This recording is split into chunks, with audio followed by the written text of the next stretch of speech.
What actually matters when building a SaaS, because that's not my first ride. So I already tried running SaaS products, and for 2 years I was actually living off that SaaS product with two of my friends.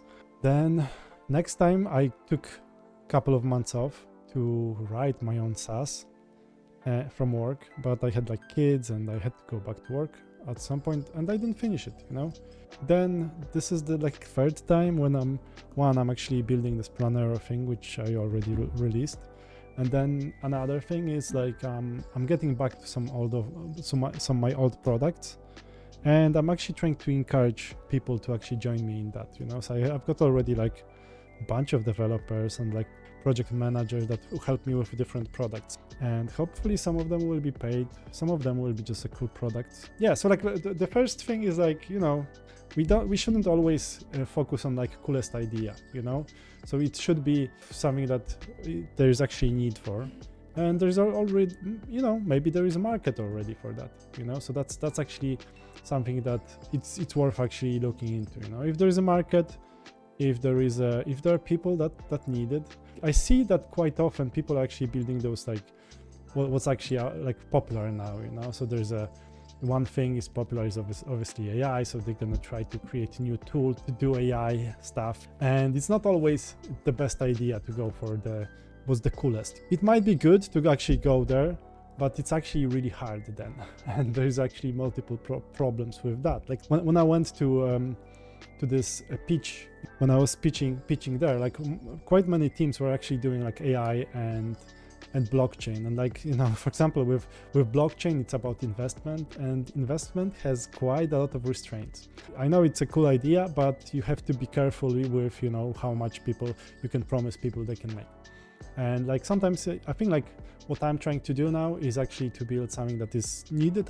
And yes, I know there is a competition, but I think there is still enough of market for me to get into it with small product that will actually be good for people who want to move away from spreadsheets. So it's sometimes you can actually do like research and see what people are actually complaining about, or what people are actually saying that we are missing, what's the problem, or like see what's actually in the news and what people try to solve, so or like what is actually being a common problem currently. If no one complains about it, it's probably not painful enough. You want to ship something that is usable.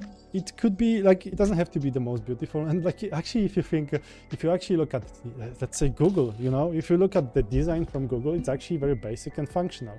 If you look at the most popular websites, they are often simple and functional, and maybe not always the prettiest. I think they're pretty good. I think they spent time to actually make them nice, good looking. They also probably did the research that making it too designy will actually make them less popular. I would actually say that it's very probable that way. It obviously takes time, and it's not always something that sells well. I actually had a product ages ago. So that was actually designed by me, and it was very simple. It was like black and white, very simple page with some pictures. I think it was good, quite professional. Maybe it wasn't like super designed. So for a while it was actually making money for us, and then we actually hired like a designer, and he actually redesigned our page. We've put some more longer page and stuff. We did like nicer buttons, nicer graphics, and then our sales went down by like 30%. So we actually, after redesigning it to prettier website, we actually sold less. It's good to understand your own code. I think like it's good at least to be comfortable with what's actually there, So like at least you test it. If you are actually shipping it, or if you are releasing it as a SaaS, you should be actually comfortable with fixing the problems and stuff. If you don't really know where to look when something is broken, that's a problem, because you're actually like, then your customer will come to you and say like, okay, this doesn't work. And like, if you don't know how to fix it, that's a big problem. You will be actually one to maintain it, at night or something, So you will actually get to respond to clients, because that's your SaaS. So like, it's something that you should be familiar with. It's best if you actually know how it's working, and like iterate quite quickly. Once your users start coming, you'll have lots of iteration, lots of changes to implement. So it's actually good to be, if you are comfortable with your product, if you actually know how to work with it, you will actually move quicker and fix quicker. Yeah, this matters the more than your initial architecture. And like the thing with initial architecture, I wouldn't really spend too much time on trying to plan it ahead. I would rather start building thing, and then like architecture often changes. If you actually spend too much time trying to build something in advance, then you might actually realize later that all that planning actually went to bin. And that's actually something that we do in corporations quite often. We waste a lot of time on planning something, and then we realize that it has to change.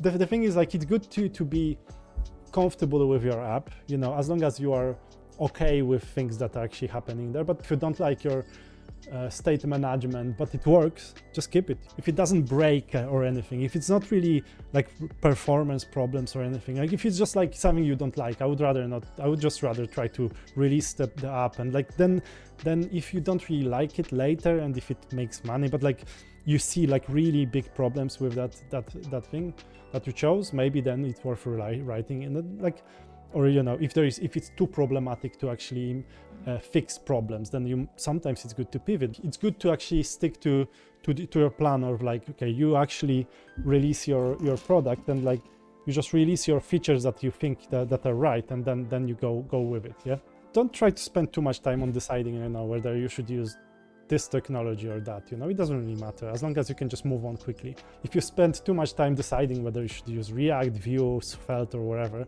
it doesn't really get you closer to your product. Users and investors don't really care which library you choose. And like, I made those mistakes. I would rewrite things that were working. There's no perfect stack, basically. It's just like all of them have some shortcomings. Some of them are like, React is the most popular, but it's not the best. I would rather like, Svelte is way better. Vue is pretty good those days. Like, it's great. Like, but Svelte, this is a good front-end library. And like, but like, trying to spend too much time deciding on that. Like, if you are feeling most comfortable with React, and that's actually my case, I actually know Svelte quite well and I like it, but I'm building with React now. Maybe next project I will try with Svelte again, because I think I could do it quite quickly there. Sometimes if you are working on it for too long, you will actually start doubting yourself, so it's best to actually move quickly with the technologies that you are most comfortable with. Yeah, over-engineering for scale. This is the biggest mistake. Like, probably I've done it many times, and many of you, or you might do them at some point. You just try to build for millions of users when you have none. It's very easy to build something for a few thousand users, but it's really hard to actually get a few thousand paid users to actually use your app. So before you get that, and like, imagine that you're actually building something, and by the time you get to like thousands of users, and you will have to start thinking about scale. Let's say you have 1,000 paid users, each of them pays a couple of dollars. This is actually enough to even pay for some bigger infrastructure, or to hire even someone to build you a better infrastructure, or spend some time. It will pay for your time to actually to scale it up, and just read more about scaling up. Most of the apps are actually not really used by millions, so it's really hard to actually get to problems of scale. But when you get there, like, this is a good problem to have. If you actually launch something on Vercel, for example, they will gladly sell you twice as much. They will gladly sell you like twice, a bigger server, more RAM. They were just like, it's so easy to scale up that way. Yeah, so like the clean code according to the internet, like, don't worry about that stuff. I worked in a company. It was actually created by two very young people, and they were actually around 30 or something. When I joined that company, there was about 200 people. So they were around 30. They actually launched app, and it's actually out there still. It's for social media influencers, like payments. And the initial app was written in JavaScript, it was so ugly. There was like 1,000 lines of stuff that was just like, it was all one function around 1,000 files, and it was 1,000 lines, and it was an entire app. And it was working, and it made money to hire hundreds of people. And then the company had money to actually hire more people, to actually build better things, to solve the problems of that app as well. I think they actually improved it later, but they actually managed to build like very big business on very poor code. And we were laughing of it, we were laughing, this is shit. It was paying salaries of hundreds of people, and they were happy to work there. It was like quite cool company, and it's still out there. So yeah, the initial stuff was ugly, but they actually made a big business out of it, because they didn't really care too much about the code quality or best practices.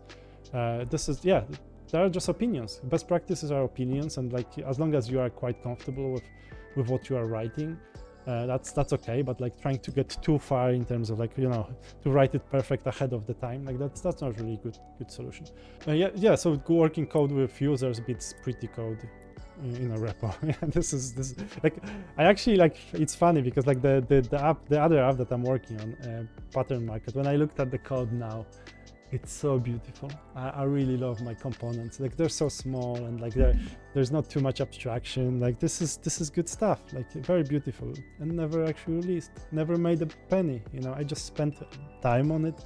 I built it for a couple of months. I didn't work. I was spending my money just on this app, and it never went anywhere. So this app should be actually already out there and should be making money.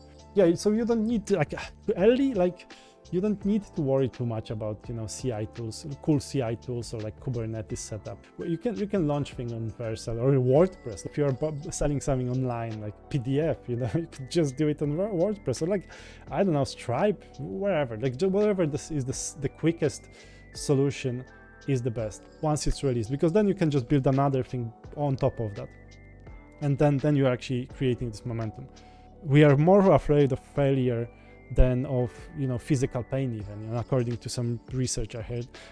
So for example, as a man, you know, you're afraid to approach a woman if you are attracted to her. I mean, we have something in our brain that for us, failure, the fear of failure there is much more painful than physical pain. Then if we are hit by someone, we actually kind of brush it off much quicker than this kind of pain that is like a failure. You know, so this is something why people actually over-engineer things, because they're actually afraid of putting something that is not perfect, and like they're thinking that we have to always put something perfect, but often we just have to do something. We have to push something out there and see how it goes, and then based on that we are actually creating this like momentum. You know, oh my goodness, that was brilliant. Like most of the stuff I say on my live streams. Still, if you want to hear me talking about how I'm building my SaaS product, I will show you everything from my code, through my payment architecture, marketing and sales stats. So join me by subscribing to my channel. See you around.